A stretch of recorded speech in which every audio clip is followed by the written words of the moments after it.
انسان کی عمر کیسے جراح انسان کی عمر کیسے دلیر انسان کی آنکھوں سے آنسو بہنے لگے. زمین تر ہو گئی آنسوؤں سے کہ یہ وہ ہستی ہے جس نے ایک اونٹنی بھی اپنے پاس نہیں رہنے دی, جس نے ایک غلام بھی باقی نہیں رہنے دیا ترکے میں. یہ وہ مبارک ہستی ہے جس نے ایک کھتری چادر بھی نہیں رہنے دی. اور اسے آج کوئی اٹھ کے کہہ دے کہ صدق لوٹا, اسے کوئی کہہ دے صدق غصب کیا تھا, اسے کوئی کہہ دے خلافت غصب کی تھی. الحمدللہ نحمدہ ونستعینہ ونستغفرہ ونؤمن بہ ونتوکل علیہ ونعوذ باللہ من شرور انفسنا ومن سیئات اعمالنا من یہدہ اللہ فلا مضل لہ ومن یضللہ فلا ہادی لہ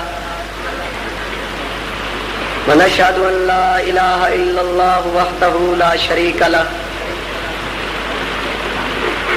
ونشہد ان سیدنا ومولانا محمدا عبدہ ورسولہ.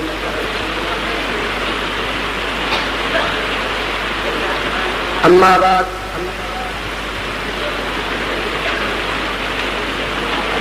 فاعوذ باللہ من الشیطان الرجیم بسم اللہ الرحمن الرحیم.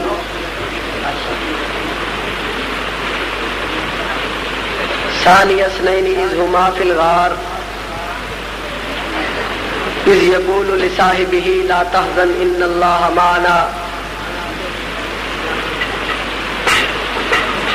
وقال النبی صلی اللہ علیہ وسلم لو وزن ایمان ابی بکر بایمان العالمین بعد الانبیاء لرجح ایمان ابی بکر رضی اللہ عنہ.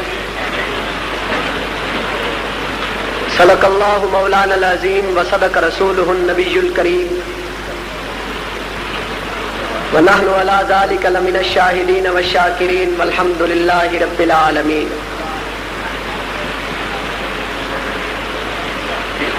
یادوں کے دریچے ذرا کھول کے دیکھو,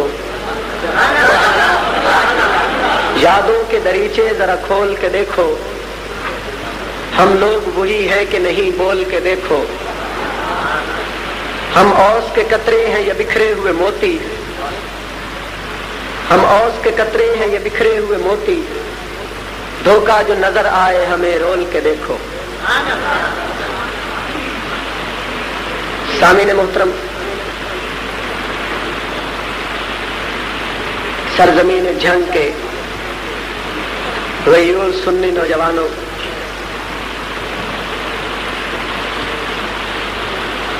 آج کی یہ کانفرنس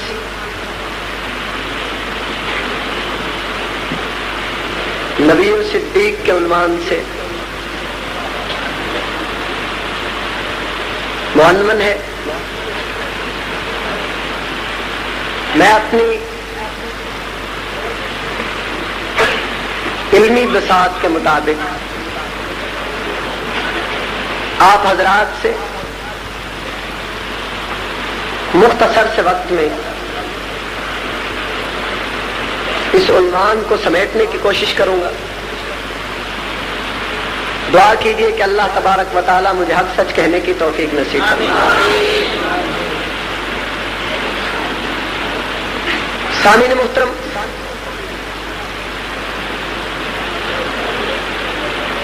نبی و صدیق عنوان ہے. ہم جب پیغمبر انقلاب کی زندگی کو دیکھتے ہیں اور جب صدیق اکبر رضی اللہ عنہ کی زندگی کو دیکھتے ہیں تو ہمیں کئی مقامات پر دونوں ہستیوں کی حیات کے, زندگی کے کئی واقعات ایسے نظر آتے ہیں جو دونوں ہستیوں میں مشترک ہیں. دونوں ہستیوں میں ایک دوسرے سے مماثلت رکھتے ہیں. جب اس نہج پہ دیکھتے ہیں تو ہمیں یہ نظر آتا ہے کہ حضور نبی کریم صلی اللہ علیہ وسلم کو بھی زہر دیا گیا تھا, صدیق اکبر کو بھی زہر دیا گیا تھا. حضور صلی اللہ علیہ وسلم بھی 2 ہفتے بیمار رہے تھے,